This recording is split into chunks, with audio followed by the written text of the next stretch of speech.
Assalamualaikum warahmatullahi wabarakatuh. Perkenalkan, nama saya Ahmad Fauzi dari Pendidikan Geografi Pasca Sarjana UNJ 2025. Izinkan saya akan mempresentasikan dari topik saya berjudul Peran SDGs, Sustainable Development Goal atau pembangunan berkelanjutan terhadap partisipasi siswa dalam menjaga lingkungan sekitar Sungai Citarum, yang nanti akan dipersembahkan oleh Proceeding Sepkishum 2025. Oke, kenapa saya mengambil topik ini? Tentu dilatar belakangi terhadap daerah saya sendiri, yaitu berada di wilayah daerah aliran Sungai Citarum, ya, terutama tempat saya mengajar. Dilihat Sungai Citarum ini kita bisa tinjau kembali dalam periode waktu, ya. Di masa modern ini, Citarum sudah mengalami sebuah kerusakan yang begitu signifikan. Bahkan dikategorikan menurut beberapa sumber bahwa Citarum ini mengalami kerusakan yang begitu parah, entah itu dari segi fisik ataupun dari segi kualitas airnya, ya, di mana Sungai Citarum ini mengalami pencemaran berat. Nah, pencemaran berat akibat dari limbah industri, limbah rumah tangga, dan sampah plastik. Bahkan secara struktur, ya, bentukan-bentukan sungainya, Sungai Citarum ini sudah mengalami sedimentasi, yaitu di mana sudah mengalami kedangkalan sungai yang nanti ketika akan dibiarkan terus-menerus akan menjadi sebuah bencana besar, yang dimana sungai ini kan terbentang atau mengalir dari wilayah hulu ke hilir sungai, yaitu di wilayah Bandung selatan sampai ke wilayah laut, ya. Di ujungnya itu adalah daerah Kabupaten Bekasi dan Kabupaten Karawang, yaitu di daerah Muara Gembong dan Pakis Jaya. Nah, pada dari itu ketika sungai ini sudah mengalami sebuah kerusakan yang begitu parah, dan maka pemerintah berinisiatif membentuk suatu program yang beri nama yaitu Citarum Harum pada 2018, yang dimana tujuannya untuk mengendalikan pencemaran di daerah aliran Sungai Citarum. Nah, hal yang paling dekat dan paling utama, bahkan bisa kita lestarikan atau kita hubungkan, di mana program ini bisa kita tanamkan lewat pendidikan. Nah, pendidikan ini menjadi dasar fondasi utama sebagai pembentuk manusia mencintai lingkungan. Maka dari itu, pendidikan ini berperan penting, ya, menanam kesadaran lingkungan dan melalui nilai-nilai SDGs, ya. Oke. Relevansi SDGs terhadap isu Citarum. Nah, ini sungguh sangat besar. Seringkali SDGs ini menarasikan, ya, bagaimana poin-poin terhadap kita sebagai manusia untuk lebih aktif dan berperan penting menjaga lingkungan, bukan sebaliknya kita sebagai manusia malah merusak lingkungan yang ada di sekitar tempat tinggal kita sendiri.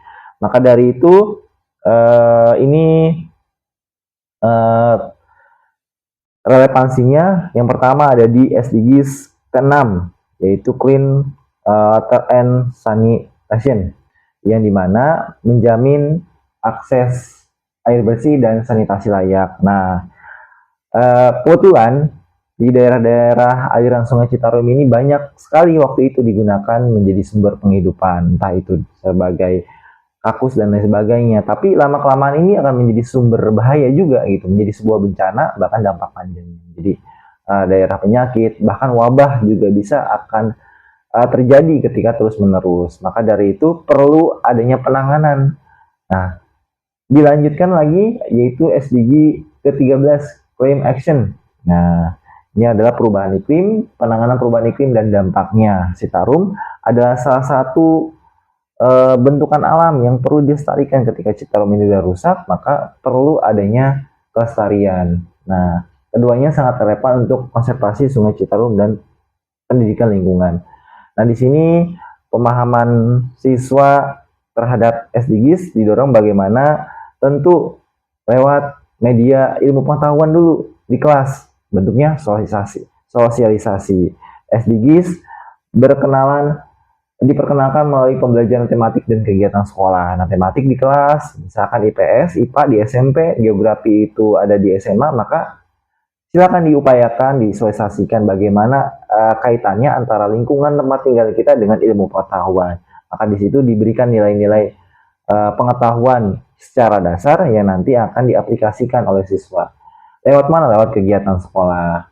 Terus siswa didorong untuk memahami, ya, menggali nilai-nilai pemahamannya. Siswa memahami hubungan antara perilaku lokal dan isu global. Bagaimana perilaku lokal masyarakat setempat, misalkan buang sampah sembarangan, akan menumbuhkan bencana yang begitu besar. Maka dikaitkanlah dengan isu global, yaitu tadi, ya, perubahan iklim, global warming dan segala macamnya. Itu akan mengancam kehidupan kita. Lama-lama ya kita sebagai manusia akan dampaknya. Bencana besar itu akan mengintai terhadap kita sendiri manusia.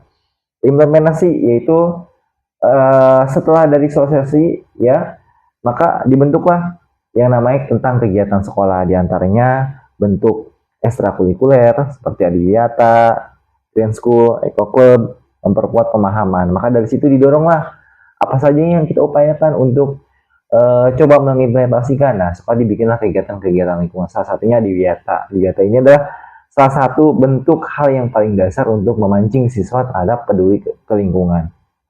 Nah, bagaimana peran guru? Nah, peran guru ini menjadi sebuah fasilitator. Guru sebagai fasilitator menghubungkan antara konsep global dan konteks lokal. Ketika kita berbicara di kelas dengan konteks tematik dengan bentuk ilmu pengetahuan, bagaimana perubahan iklim ini bisa kita atasi dengan cara-cara hal yang kecil.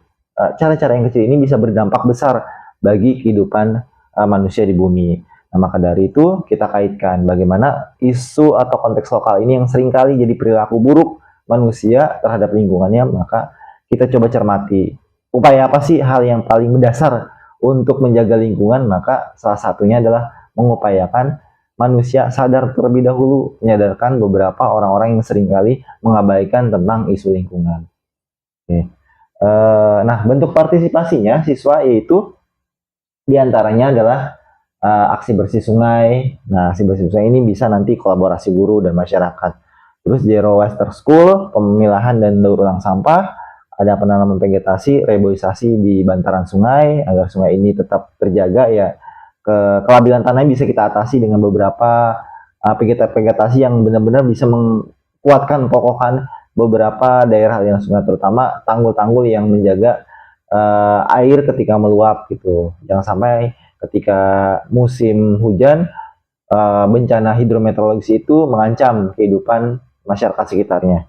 Proyek ekobrik, pemanfaatan limbah. Nah, ini juga sama, ketika sampah organik itu kita bisa rubah dengan fermentasi dan bentukan-bentukan sampah organik ini menjadi pupuk kompos. Adapun sampah-sampah non organik, sampah-sampah plastik ini bisa kita buat ekobrik. Tuh. Oke, dampak sosial dan ekologisnya, ya, kita menjawab tentang lingkungan. Dampak sosialnya, dampak sosial yang paling kecil dan paling konkret itu terjadi di sekolah. Nah, di sekolah sebagai agen perubahan membentuk kader-kader siswa terhadap mencintai lingkungannya. Nah, terbentuknya budaya kepedulian lingkungan di sekolah dan masyarakat. Siswa menjadi agen of change dalam menjaga kebersihan sungai. Itulah salah satu upayanya. Terus yang kedua, dampak ekologis. Nah, secara individu dia akan sadar bagaimana lingkungan ini sangat berarti buat kehidupannya. Maka dari itu, dengan sadarnya dia mengupayakan menghimpun beberapa teman-temannya. Maka dibentuklah sebuah kelompok, ya, dari sosialisasi yang ada di sekolah, penerapannya, implementasi, sampai ketika dia keluar dari sekolah, dia menjadi agen perubahan sendiri buat lingkungannya. Diawali dari keluarganya, perubahan kecil, sampai ke masyarakat luas. Nah, itulah secara sosial dan ekologis bisa menerapkan manusia itu mencintai lingkungannya. Nah, maka dari itu, sebuah kesimpulan dari integrasi SDGs ini, ya, bagaimana topik judul artikel saya berbicara bagaimana siswa diarahkan untuk melestarikan lingkungannya, di mana SDGs atau pembangunan berkelanjutan ini sangat mendukung dengan program dan kegiatan. Maka dari itu, pendidikan harusnya hadir menjadi garda terdepan. Ya, salah satunya adalah misalkan SAB, standar sekolah aman bencana. Nah, dari sekolah aman bencana ini bisa kita sisipi, ya, siswa sadar lingkungan. siswa peduli lingkungan. Maka dari itu hal itu akan berintegrasi dan saling berkesinambungan. Citarum yang kita jaga, kita rawat, kita lestarikan. Siswanya adalah orang-orang yang terbuka pengetahuannya bagaimana lingkungan ini sangat penting. Nah, inilah kesimpulan dari saya, teramat penting kita menjaga lingkungan hidup kita sendiri. Oke, terima kasih untuk pemaparan topik presentasi saya. Sebelumnya mohon maaf ketika ada salah pengucapan kata-kata. Assalamualaikum warahmatullahi wabarakatuh.